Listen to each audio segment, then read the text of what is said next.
All right, welcome back to the drive-thru, everybody. Quick little 5-minute lesson on conditional statements. Remember that one of the benefits of being in accelerated geometry is we are teaching you how to be lawyers. It's not just about numbers, it's about logic. So you probably won't see a number in this 5-minute lesson other than the 1.5. Okay? So a conditional statement is a statement that is often written in if-then form. Okay? The if is the hypothesis, and the then is the conclusion. So this is kind of like a foundation of the scientific method. Here you see some examples. Try not to evaluate their truth. We're not saying these are true. They're just statements. If it's raining, then it's spring. If X and Y are whole numbers, then their difference is a whole number. If water is heated, then it boils. If a triangle has a right angle, then it is a right triangle. If your favorite color is blue, then you are a good speller. How many of those do you think are true? 2. I think it's 2 as well. I think it's the second one. Oh dear. The second one and the right angle one and the whole numbers one, right? I think the other ones are false. Now we're going to evaluate the truth, okay? If it is raining, then the ground will be wet. See, now you're starting to think like lawyers, because like, well, what's the ground? The ground in here wouldn't be wet. So if it said the ground outside, I don't think that would be true. But yeah, now you're just starting to understand, like, to evaluate the truth of these things. There's a lot of definitions that we need to know, okay? If the ground is wet, then it's raining. I spill water all the That's time. definitely false, right? It's currently raining. I agree. That's right. There's a lot of ways we can prove that true. You're getting it. If a quadrilateral has 2 pairs of congruent angles, then it's a parallelogram. Anybody have an evaluation of that one? What do you think? Don't like rectangles and squares also have pairs of angles? Yes, but rectangles and squares are parallelograms, but you haven't learned that yet. Good call. It's false. Anybody have the counter example? Can anyone think of something that's not a parallelogram, that does have 4 sides and does have 2 pairs of congruent angles? It's an isosceles trapezoid. These two are congruent, but that is certainly not a parallelogram, okay? So this is how lawyers get rich. They find little loopholes, and they're the only ones that know them, and they benefit from them, okay? All right, what about if a quadrilateral is a parallelogram, then it has 2 pairs of congruent angles? That is true. That is true. We will teach you more about that down the road. This is going to be a hard 5-minute lesson. There's a lot to this one.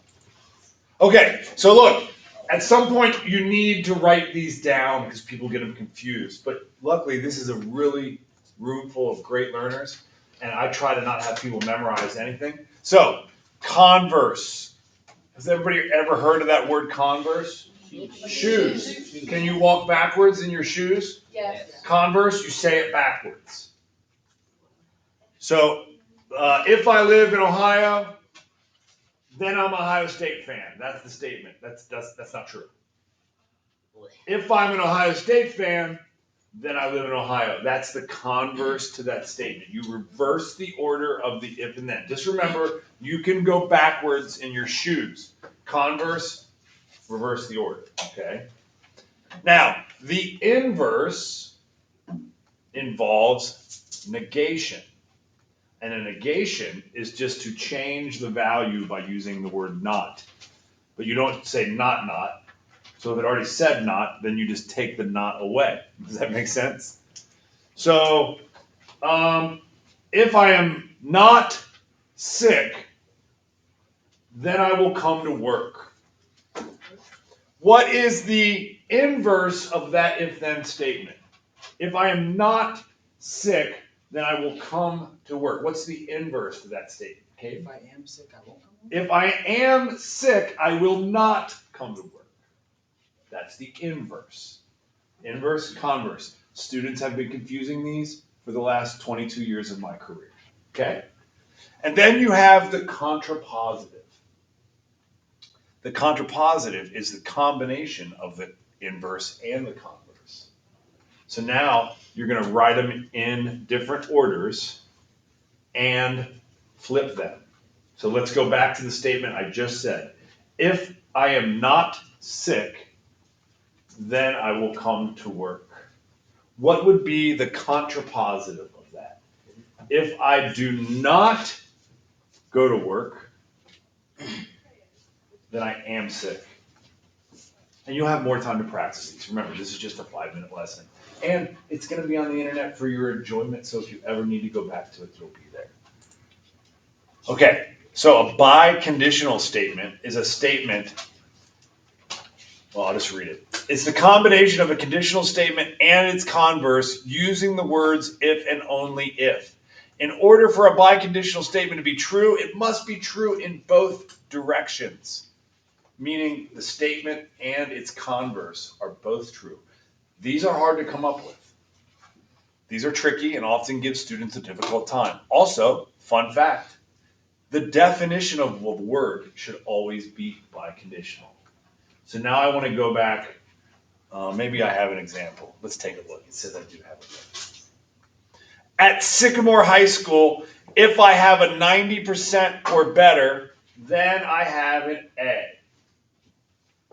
Can you restate this as a biconditional statement? Would anybody like to try? So you're going to start this with at Sycamore High School because what that is a precursor. So it's like, okay, this is the rules at Sycamore High School. So at Sycamore High School. At Sycamore High School, if I have an A, I have a 90% or better. Okay, not bad. You stated the converse. The contra-positive is going to involve the phrase if and only if. Okay, so at Sycamore High School, I have an A if and only if I have a 90% in the class. Could you write it in the other order? Could you say if at Sycamore High School, I have a 90% or better if and only if I have an A? Would that work as well? Well, you just found out the definition of an A at Sycamore High School because it works both ways. Okay? It works both ways. Definitions work both ways. Hey, I know you're not great at it yet. It's just a 5-minute lesson. Let's try one more. If an animal is a mammal, then it is warm-blooded. Can somebody state that to me as a biconditional? June? If and only if an animal is a mammal, then it's warm-blooded. An animal is a mammal if and only if it is warm-blooded. Okay? Let's not, I started evaluating that for the truth. I shouldn't yet. Because now let's look at it the other way. That is a biconditional statement, June. You did perfect. An animal is warm-blooded if and only if it's a mammal. Is that true? Are there warm-blooded animals that are not mammals? Birds. Okay? And insects. No. Insects are cold-blooded.